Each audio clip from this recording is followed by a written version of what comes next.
Hi, I'm at the IDTechEx show and I'm on the stand with Steven Bagshaw from the Centre of Process Innovation, or CPI, from the UK. Welcome, Steven. Thanks Hey, how are you doing? You okay? coming to the show. Very good, thanks. You've got lots of exciting things here. Tell us what they are. Let's go through them. Yes, so CPI, we're based in the UK. We're what you call a technology innovation centre. What does that mean? That means that we help companies in print electronics go from research through to the commercial market. So we work across a range of different applications, but basically we have the equipment and the people to help people to scale up their applications to market.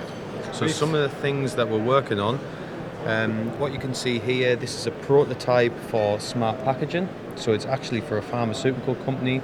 So the idea behind this is that pharmaceutical companies can track and trace their pharmaceutical products across the world. But by adding print electronics into it, they can tell whether their pharmaceuticals are still fit for consumption, whether they've been subject to temperature, moisture or shock, things like that. So it's basically adding electronics functionality to packaging. How much of that is printed? Are there any silicon chips in there, or is it a hybrid device? Yeah, so it's a hybrid device. I actually have a label here. So as you can see, there's a printed battery. Some of the circuits are using printed techniques, but there's also electrical components picking place onto that. Right. So it's kind of a hybrid device to create a workable prototype. Great. So how long does it last for with the battery? So how many sensor readings can it take? So the idea behind this prototype is to look for around lifetimes of around a year. Right. But I can't go into too much detail about that. But yeah, it's about to create an application that the battery lasts for the lifetime of the product. Right. So it's about finding applications where the battery is viable for that lifetime of the product. Right. And then tell me a bit about this lighting you have here. So this lighting that we have here, we're working with a UK-based company called Design Led Products. They're actually also exhibiting at the show.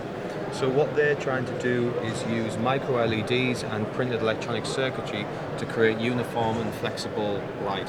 So similar to the characteristics that you see with OLED, but using LEDs. So what you can see here is a lighting tile that CPI have worked with Design Led Products on.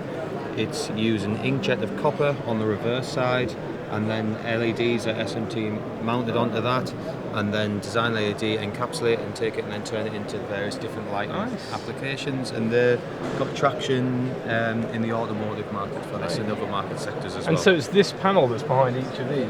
Yeah, so that panel essentially goes into that. Right. But there's a lot of different applications associated with that. Right. So what we have here is a printed pressure sensor. This application is actually associated with a biker's helmet. So the pressure sensor, the reason why they're interested in print electronics for that is because it can be conformable to the skull, conformable to the shape of the skull, meaning that after impact if there was to be a crash, then they can quickly diagnose how severe the impact is. So it's about the reason why print electronics benefits that goes back to the flexibility benefits. Right. I noticed you had a label here which says graphene temperature sensor. Yes, so that's CPI also works in graphene-based technologies as well. That application is looking at using graphene for temperature sensing, but we're also working on a number of different areas as well involving graphene. I think the message is it depends on the application really. If there's benefits of introducing graphene, then it's worthwhile doing. If there isn't, then it depends on the application. Use the right tool for the it's technology agnostic really. Yeah. And so what are we looking at here? So that's another printed pressure sensor. Okay. So it's just to show that you can print various different pressure sensors utilising printed techniques. So at CPI you've got a lot of capability, different printing equipment, pick and place machines, conventional vacuum processing machines as well. Great. And are you seeing more interest and more end users coming to you with their ideas and concepts? Yeah, I think what I like about my job is that you work with large companies but also work with small companies as well, and universities as well. So it depends really on the application. I think a key driver for us is around the Internet of Things. That's where we're receiving a lot of interest from various different clients for different market applications. So connecting everyday objects to the internet, and the reason there seems to be a common driver that the advantage of print electronics is that you can put electronics into places which weren't previously possible using conventional electronics, and it's bringing hybrid electronics together. So yeah, it's quite a cool place to work, I suppose. Thanks, Steven. Cheers. All right, brilliant. Thanks.